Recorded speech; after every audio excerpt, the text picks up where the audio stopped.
Ouais. Une table d'orientation sur un point de vue d'un petit bout du département du Nord. Ça va pas m'aider à trouver ma route vers le sud, ça.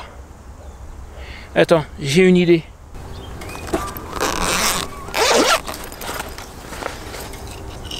Là, avec ça, je devrais trouver ma route vers le sud pour cet automne et cet hiver.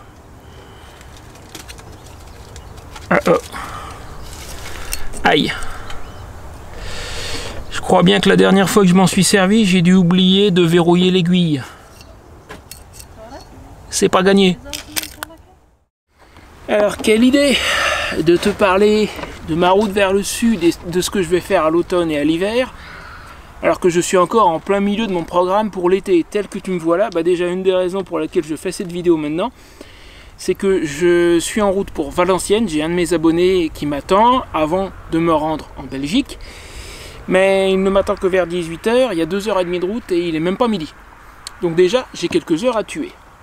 Et puis, il ne faut pas non plus que je m'y prenne au dernier moment. Parce qu'il va falloir que je prévoie l'itinéraire que je vais suivre, éventuellement les gens chez qui je vais m'arrêter, on va en reparler. Ce que je vais faire une fois dans le sud de la France, combien de temps je vais y rester. Là, j'ai une petite idée, un projet qui me trotte dans la tête depuis l'hiver dernier en fait. Et puis, il y a aussi un projet dont on va parler rapidement en fin de vidéo. Quelque chose qui va se passer, là c'est un peu plus loin, c'est au printemps prochain et ça va se passer au Portugal.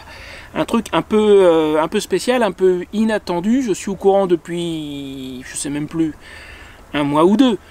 Mais on m'a fait une proposition du genre qu'on ne peut pas refuser. Voilà. Donc d'abord, on va prendre les choses dans l'ordre. Pour moi, le début du programme de l'automne et de l'hiver, ça va être la rencontre abonnée, prévue fin août. Très exactement, si je dis pas de bêtises, ça doit être les 23 et 24 août, oui c'est ça, c'est un samedi et un dimanche. Entre parenthèses, pour ceux qui veulent participer à la rencontre, j'apprécierais que vous vous inscriviez, il y a un lien dans la description de la vidéo ainsi que dans le commentaire épinglé.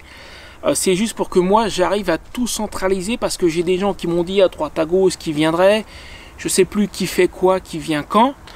Donc ceux qui viennent sur le week-end, il y a un lien pour vous inscrire gratuitement, c'est juste pour moi, pour savoir et avoir une idée du nombre de personnes qu'il va y avoir, que je puisse aussi informer les propriétaires de la ferme Kerflaver. Voilà, ça je ferme la parenthèse. Donc pour moi le début du programme de l'automne, ça va être la rencontre abonnée. Quand elle se terminera, moi je vais rester quelques semaines à la ferme, je pense que je vais très certainement partir vers mi-septembre. La date exacte, j'ai pas encore décidé, mais ça va être dans ces eaux-là. Et déjà, pour me rendre dans le sud de la France, j'ai, comme qui dirait, un petit dilemme. Dans ce que je vais te présenter aujourd'hui, j'ai pas toutes les réponses. J'ai des cases où il va manquer des choses. Mais si tu veux, le fait d'en parler, ça me permet d'y réfléchir, éventuellement d'y réfléchir avec toi, et puis peut-être qu'il y a des possibilités, des options, des projets qui vont se révéler. C'est tout l'intérêt de parler de ce que je vais faire à l'automne et d'en parler maintenant, de ne pas attendre la dernière seconde. Donc d'abord, mon trajet, bon bah il va, je pense encore repasser par l'ouest du pays, d'abord parce que je partirai de la ferme Kerflaver en Normandie, donc on sera dans l'ouest, et puis parce que traditionnellement maintenant, je passe voir ma mère qui est au sud du Mans, en gros dans la Sarthe, quand je vais du nord au sud ou du sud au nord, je m'arrête chez elle, donc c'est plutôt côté ouest.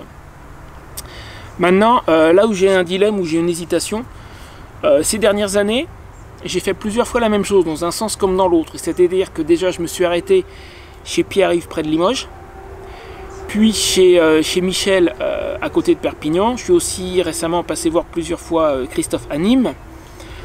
La question c'est, si tu veux, je voudrais pas avoir l'impression d'abuser. Est-ce que je refais exactement la même chose ? Est-ce que je passe ailleurs? L'année dernière, je me suis arrêté chez Pierre-Yves, mais avant, je suis passé chez Salva, encore plus à l'ouest. Est-ce que je repasse... Alors, un des intérêts de là où se trouve Pierre-Yves, c'est que Limoges, c'est une espèce de nid d'abonnés. Ça me permettrait de revoir Johan, de revoir Laurent, et puis il y en a un, il y a Dany, que je n'ai toujours pas pu rencontrer. Et effectivement, en plus de passer voir Pierre-Yves, ça, c'est sûr, un gros intérêt. Mais comme je te disais, je vais finir par avoir l'impression d'abuser un petit peu. Donc est-ce que je m'arrête chez d'autres? Est-ce que je campe un petit peu? Je sais pas encore. C'est pour ça que j'en parle. Parce qu'il va falloir que je prenne une décision. Et si je m'arrête chez l'un, chez l'autre, je peux pas dire la veille, coucou, c'est moi, j'arrive demain. C'est pas possible. Donc c'est pour ça que je voulais en discuter. Ensuite, bon, descendre jusque dans le sud de la France, je pense que je le fais en une fois ou deux, en deux. L'arrêt chez ma mère, plus chez quelqu'un d'autre, et puis après j'arrive Provence ou Pyrénées-Orientales, des choses comme ça. Une fois que je serai dans le sud de la France. Là, il y a un truc que je veux faire depuis un petit moment. J'ai un problème, c'est que avec tous les endroits que j'ai visités, tous les gens que j'ai rencontrés, si je voulais revoir tout le monde, sur une année, je ne ferais que ça. Donc là, ça fait plusieurs années qu'il y a des gens que j'ai pas vus et que j'aimerais bien revoir. Donc je me vois bien passer tout l'automne et même le début de l'hiver à cheval sur la frontière. Un petit peu en Espagne, un petit peu en France. Il y a côté espagnol, il y a le camping Bolasso, celui où j'ai fait le désert des Bardenas. Je m'étais fait un ami sur place, un employé du camping Eñaque. J'aimerais bien retourner le voir. Mais ce coup-ci, je ne vais pas rester 3 semaines à moi, j'y vais genre une semaine. Je traverse la frontière, je reste une semaine au camping Bolasso, je retraverse dans l'autre sens. Côté français, il y a le camping de Boulogne-sur-Gesse, je m'étais fait des amis là-bas aussi. Ça va faire 1 an que j'y suis pas passé, j'y suis passé l'année dernière à l'automne. Il y a le camping d'Is-sur-Tête. Là, c'est celui, alors c'est un peu symbolique, celui-là c'est celui où je commençais à camper de façon permanente en mars 2025. Là pareil, je m'étais fait des amis, alors j'y suis passé en coup de vent, je me suis pas arrêté, je suis juste passé les voir, les saluer il y a 2 ans. Je m'étais arrêté justement chez Michel à Perpignan. Là je passerais bien une semaine ou 2 dans ce camping, par exemple. Donc là ça fait 2 côtés français, 1 côté espagnol. Éventuellement, si je pousse plus loin côté français, je sais qu'il y a quelques abonnés du côté de Marseille par là, j'avais envisagé d'y passer, j'y suis pas passé, est-ce que j'irai jusque là, je ne sais pas. Mais déjà, si tu veux faire un peu la sauterelle, un peu Espagne, un peu France, une semaine ici, une semaine là, et ça va m'amener, je pense, jusque fin novembre. Je vais pas descendre en Espagne avant les derniers jours de novembre. Il faut que je rappelle le camping à Campello d'ailleurs, parce que je pense que j'ai commis une erreur dans ma réservation. Il faut que je réserve quelques jours de plus, genre juste 2-3 jours de plus pour pouvoir avoir le bonus longue durée. Mais bon, ça je vais les appeler, c'est pas le problème. Donc ouais, je vais rester sur la frontière globalement jusqu'au dernier jour de novembre. Après, je retourne à Campello à côté d'Alicante. Là, c'est sentiment mitigé, on va dire. Parce que l'ambiance s'est dégradée. Et d'ailleurs, ceux qui étaient là depuis 15 ans, certains ne sont plus là, je vais t'expliquer pourquoi. M'ont dit que... Alors moi déjà, sur 3-4 ans, j'ai vu l'ambiance se dégrader. C'est plus l'ambiance de ma première année là-bas, de mon premier hiver. Et ceux qui étaient là depuis 15 ans m'ont dit que ça s'est dégradé, mais beaucoup depuis les débuts. Et en fait, pour moi, le point de départ, en tout cas en ce qui me concerne moi, ça a été une nouvelle loi de la communauté valencienne. Alicante est dans la communauté valencienne. Tu sais que l'Espagne est développée en communauté autonome. Et depuis 2 ans, il y a une loi de la communauté valencienne qui dit que ceux qui ont un emplacement permanent en camping doivent changer d'emplacement une fois par an. Et là, il y a beaucoup de gens qui n'avaient pas envie de le faire. Parce qu'il y a des gens, moi je connaissais beaucoup de retraités français sur place notamment, qui qui avaient un emplacement à l'année pour poser leur caravane, et puis ils la laissaient là, mais ils n'étaient pas tout le temps là, et ils venaient quand ils avaient envie, et ils n'avaient pas trop à se poser de questions.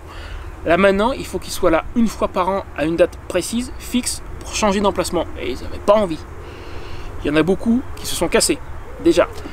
J'ai un ami espagnol qui était à l'année aussi, qui est parti, pas pour ça, mais parce qu'il a atteint l'âge de la retraite, et il a touché sa retraite, il a pu louer un appartement. Donc lui aussi il est parti, ravi. J'ai une amie qui est partie dans des circonstances autres sur lesquelles je ne m'étendrai pas, mais du coup elle est plus là non plus. Alors il me reste encore 2-3 amis au camping à Campello que j'ai bien envie de revoir, mais il y a quand même beaucoup moins de monde. Et puis il y en a 2 que j'ai pas envie, l'année dernière il y a eu un clash, il y en a 2 que j'ai pas envie de revoir, mais je vais pas avoir trop le choix. Surtout que la zone dans laquelle je suis, c'est, si tu veux, il y a une allée où ils n'avaient pas la place de faire des grandes parcelles. C'est pour ça que c'est moins cher. C'est qu'il y a des parcelles à peu près mi-taille. Au lieu d'avoir 65 mètres carrés, tu en as environ 30. Et les deux que j'ai pas envie de revoir, ils sont dans cette zone-là. Et j'ai pas le choix, c'est ça ou rien. Parce que question prix, c'est le seul camping que je connaisse qui est des petites parcelles. J'en ai vu d'autres qu'on pourrait qualifier de tarifs raisonnables, mais ils restent un poil plus cher que celui-là. Parce que c'est des parcelles taille normale, c'est du 65-70 mètres carrés. Donc j'ai pas trop le choix. Dans l'immédiat, c'est celui-là ou rien. Quand j'aurai un budget plus conséquent, j'irai peut-être ailleurs. Puis il y a une question de distance aussi. Descendre plus au sud, ça veut dire qu'il faut que je fasse une étape. Enfin ça, à la limite, c'est autre chose. Autre problème que j'ai sur Alicante, j'ai à peu près visité tout ce qu'il y avait à voir autour. Donc je t'ai montré à peu près tout ce qui était intéressant à voir à proximité. Là, cette année, en restant juste le minimum de 3 mois, il va falloir que je trouve quelque chose. Je sais pas encore ce que je vais faire sur place. Pour le moment, j'ai pas d'idée, tu vois. Donc à présent, Alicante, ça devient une difficulté pour moi. Je trouverai, je trouve toujours. Il y a des moments où je me dis, je sais pas ce que je vais faire la semaine prochaine, et puis je finis par trouver. Je trouverai. Mais pour le moment, tu vois, bon, je commence à avoir de plus en plus de raisons de ne pas aller à cet endroit-là et de moins en moins de raisons d'y aller. Il y a des chances pour que ça soit ma dernière année sur ce camping. Et après, alors là, il va falloir que je file au Portugal. 1er mars, je trace tout droit. Je vais être obligé de faire une étape parce que c'est une dizaine d'heures de route. Faudra que je trouve un endroit quelque part où m'arrêter. Je repasserai bien volontiers au camping de Béja où je me suis arrêté il y a quoi, il y a 2-3 ans, je sais plus, il est vraiment pas cher. Puis il paraît qu'il y a un joli château, j'ai pas eu l'occasion de le voir cette fois-là parce que j'ai vraiment pas bougé, j'étais sur les rotules financièrement, j'avais plus un rond. Donc peut-être que je passerai une petite semaine au camping de Béja. J'ai regardé, les tarifs n'ont toujours pas changé, c'est à peu près, c'est moins de 5 €, électricité comprise, par jour. Bon après, en dehors du château, si tu veux autour de Béja, il n'y a rien. Mais l'intérêt de ce camping, c'est que ça serait une première étape au Portugal avant de rejoindre un nouvel ami que je me suis fait récemment qui après 40 ans d'Afrique est installé à présent au Portugal. Il m'a invité chez lui, il m'a dit j'ai un petit bungalow, tu seras tranquille de ton côté, tu restes le temps que tu veux.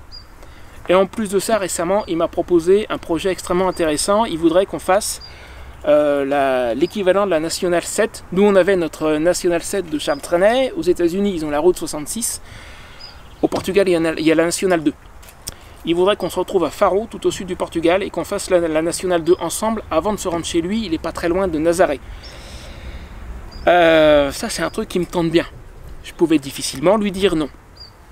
Le monsieur roule en Goldwing, je crois, si je dis pas de bêtises.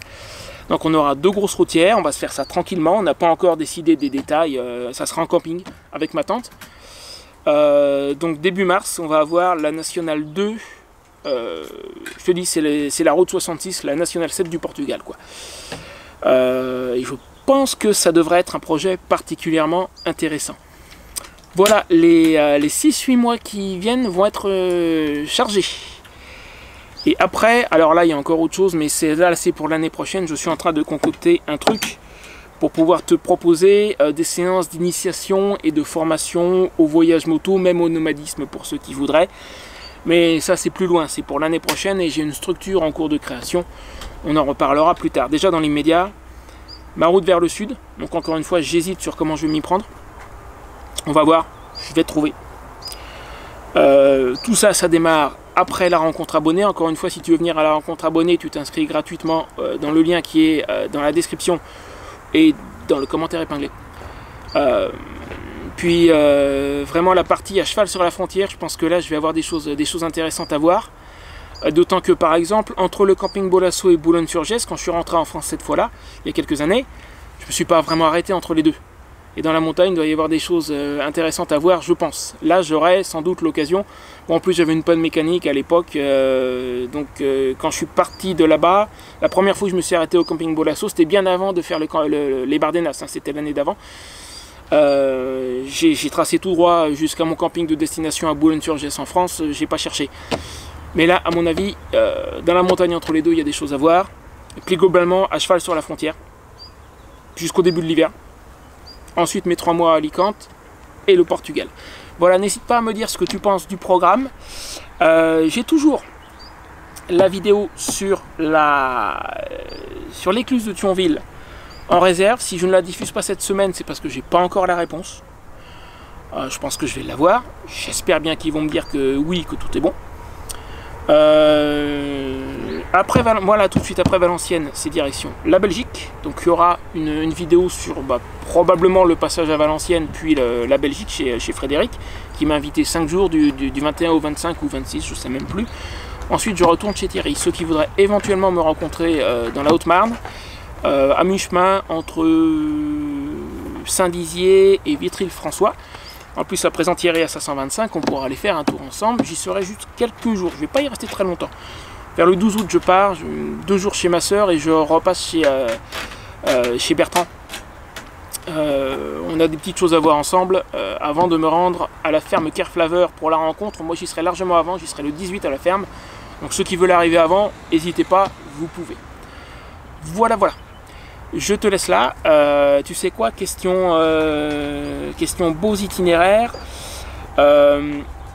Une année, je me suis rendu sur Bordeaux. J'ai vu des belles choses. J'ai visité Saint-Émilion avec un de mes abonnés que je salue au passage. Salut Francis. Je te mets la vidéo juste là et je te dis à très bientôt. Abonne-toi si tu n'es pas encore abonné.